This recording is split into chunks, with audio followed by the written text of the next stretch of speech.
Assalamualaikum warahmatullahi wabarakatuh. Untuk menyelesaikan tugas ujian akhir semester pada mata kuliah Internet of Things, kami dari kelompok 7 yang beranggotakan Ana Swastika Velia, saya sendiri Jamie Astri Noviandi, Disna Inafatia Sulhana, Surya Hadi Winata, dan Yafi Faris akan menjelaskan materi mengenai badan usaha.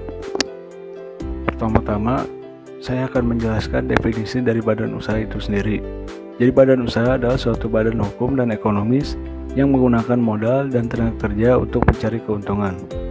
Adapun beberapa hal yang harus diperhatikan sebelum memulai suatu badan usaha, yaitu yang pertama, produk atau jasa yang akan dijual, cara pemasaran produk atau jasa tersebut, penentuan harga dari produk atau jasa tersebut, organisasi, pembelanjaan, dan jenis badan usaha yang akan dipilih. Untuk selanjutnya, mengenai macam-macam badan usaha akan dijelaskan oleh Saudari Lisna.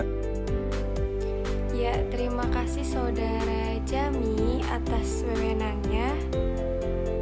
Selanjutnya adalah macam-macam badan usaha, berdasarkan kegiatannya. Yang pertama ada ekstraktif. Ekstraktif sendiri adalah kegiatan mengambil apa yang telah dihasilkan oleh sumber daya alam. Contohnya adalah hasil hutan, hasil laut, dan lain-lain. Yang kedua ada agraris. Agraris sendiri yaitu melakukan jenis kegiatan yang berhubungan dengan pertanian. Dan yang ketiga ada perdagangan. Perdagangan adalah kegiatan membeli dan menjual kembali suatu barang tanpa mengubah bentuknya. Contohnya adalah perdagangan beras yang dilakukan oleh seseorang dengan membeli beras di daerah penghasil padi. Yang keempat ada industri. Industri adalah kegiatan mengolah bahan-bahan baku dan bahan penolong menjadi barang setengah jadi atau barang siap pakai. Contohnya adalah sepatu, pakaian, dan sebagainya. Dan yang terakhir ada jasa. Jasa adalah kegiatan yang memberikan pelayanan dan kemudahan dalam rangka memenuhi kebutuhan. Contohnya ada jasa pengangkutan barang, jasa perbankan. Selanjutnya ada macam-macam badan usaha berdasarkan kepemilikan modal. Modal memainkan peranan besar dalam pendirian suatu usaha. Tanpa modal yang cukup, suatu usaha tak akan berjalan secara optimal. Modal suatu usaha pun juga beragam, tergantung siapa pemiliknya.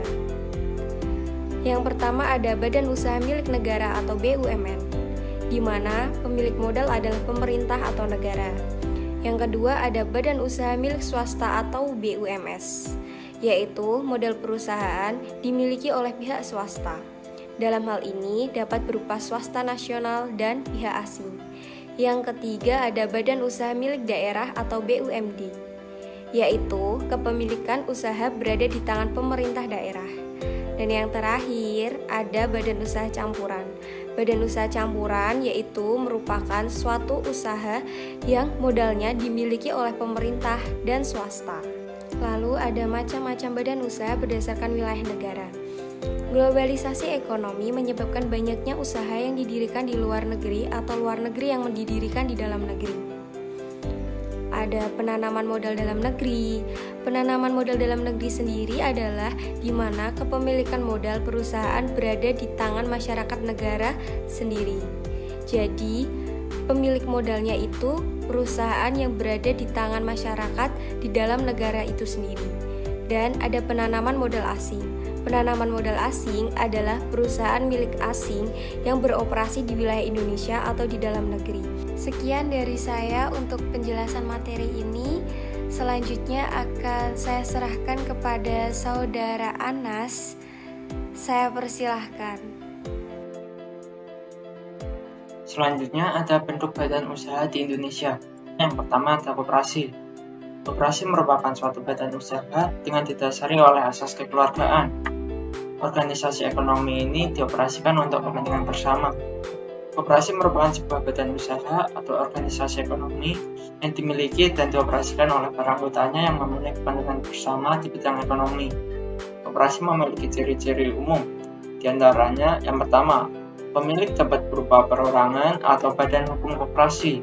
Yang kedua, kewenangan dan kebijakan koperasi ditetapkan melalui rapat anggota. Yang ketiga, kekuasaan tertinggi dalam kehidupan koperasi adalah rapat anggota. Fungsi koperasi sendiri diantaranya membangun dan meningkatkan potensi ekonomi para anggota dan juga masyarakat secara umum. Selanjutnya yang kedua ada BUMN atau Badan Usaha Milik Negara. Yang pertama ada Perjan atau perusahaan jawatan. Perjan merupakan BUMN yang budgetnya termasuk dalam APBN. Perjan memiliki tujuan membuat sejahtera masyarakat melalui pengabdian dan pelayanan.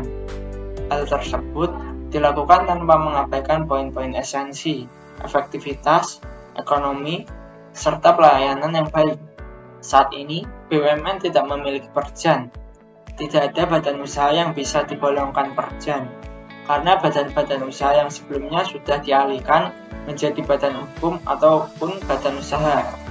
Berikut contoh-contoh Perjan. Yang pertama, Perjan Kereta Api menjadi Persero Kereta Api. Yang kedua ada Perjan Pegadaian yang sempat menjadi Perum, ini telah beralih bentuk lagi menjadi Persero. Yang terakhir ada Perjan Radio Republik Indonesia dan Perjan Televisi Republik Indonesia menjadi lembaga penyiaran publik. Baik, terima kasih kepada Saudara Anas atas wewenangnya. Materi selanjutnya yaitu Persero, perusahaan perseroan. Sebuah perusahaan milik negara yang memiliki bentuk perseroan terbatas. Perusahaan tersebut bertujuan untuk mengejar keuntungan dengan memiliki saham yang seluruhnya atau sebagian dengan minimum 51%. Dalam membentuk suatu persero, Menteri mengusulkan suatu usaha tersebut kepada Presiden lengkap dengan pengkajian yang telah didasari dengan berbagai pertimbangan. Ciri-ciri persero antara lain sebagai berikut. Yang pertama, badan hukum perdata berbentuk PT. Yang kedua, hubungan usaha diatur berdasarkan hukum perdata. Yang ketiga, dipimpin oleh seorang direksi. Yang keempat, pemerintah berperan sebagai pemegang saham. Selanjutnya yaitu Perum, perusahaan umum. Perum merupakan perusahaan yang kepemilikan sepenuhnya dimiliki oleh negara. Perum memiliki tujuan untuk kemanfaatan dalam hal yang umum, baik dalam bentuk jasa maupun barang. Ciri-ciri perusahaan umum adalah sebagai berikut: berbadan hukum. Yang kedua, hubungan usaha diatur berdasarkan hukum perdata. Yang ketiga, seluruh modal milik pemerintah dari kekayaan yang dipisahkan. Baik, selanjutnya BUMS, badan usaha milik swasta. Seperti namanya, BUMS adalah badan usaha yang modalnya dimiliki oleh pihak swasta. BUMS didirikan dengan tujuan mencari keuntungan dalam mengembangkan usaha. BUMS memiliki dua jenis antara lain badan usaha swasta dalam negeri dan badan usaha swasta asing. Untuk materi selanjutnya saya persilakan kepada Saudara Surya. Ya, terima kasih Mas Faris atas kesempatannya untuk melanjutkan materi. Saya di sini akan menjelaskan tentang materi perusahaan perseorangan atau PO. PO merupakan salah satu bentuk bisnis yang dimiliki oleh satu orang. Umumnya PO memiliki modal kecil, jenis produk dan jumlah produksinya terbatas, tenaga kerja sedikit, alat produksi dan teknologinya cukup sederhana. Perusahaan perseorangan atau PO adalah badan usaha atau perusahaan yang dimiliki, dikelola, dan dipimpin oleh sebuah individu. Sehingga tanggung jawab atas aktivitas dan risiko perusahaan ditanggung oleh individu tersebut. Kelebihan dari PO adalah mudah dikelola, bebas bergerak, rendah pajak, biaya organisasi rendah, dan hasil keuntungan hanya diperoleh oleh pemilik usaha. Sementara itu, PO juga memiliki kekurangan, yaitu tanggung jawab pimpinan yang terbatas, modal terbatas, tidak terjaminnya kelangsungan hidup perusahaan, terbatasnya kecakapan pimpinan, dan kerugian ditanggung sendiri. Lalu selanjutnya ada firma. Firma merupakan persekutuan antara seseorang dengan orang lainnya, atau biasanya lebih, untuk menjalankan usaha bersama dengan tujuan berbagi keuntungan yang didapatkan dari persekutuan tersebut. Di sini dapat disimpulkan bahwa firma memiliki minimal 2 anggota. Anggota tersebut yang akan bertanggung jawab terhadap perusahaan dan menyerahkan modal sesuai yang tertera pada akta pendirian firma.